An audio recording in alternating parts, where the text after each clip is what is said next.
Untuk peminat Naruto Shippuden guys, Blockies ada keluarkan satu ni, Uzumaki Naruto, dan satu lagi anak dia, Boruto. Bila korang beli dua ni, baru nampak kan kita punya koleksi tu complete. Untuk belakang kotak ni dia ada dia punya profile. Dia bagi tahu dia punya kumpulan darah, personality dia. Nanti korang baca So dekat sini dia punya aksesori, korang boleh pakai 3 memek muka ni. Dia punya tangan-tangan ni, dia punya Rasengan semua ada ni. Okey, ni dalam dia macam korang pasang puzzle tu. Ni dia punya tangan-tangan dia, baju dia. Ni semua bahagian badan dia.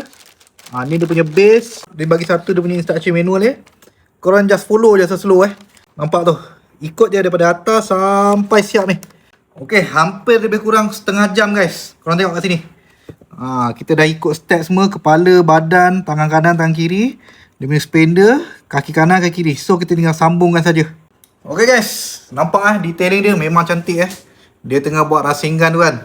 Sama macam aku buat ikut gambar ni So kat sini kau boleh adjust lagi, nak tinggi, rendah. Sini kita boleh cepit dia punya badan. Semua sendi-sendi ni hidup kita boleh gerakkan.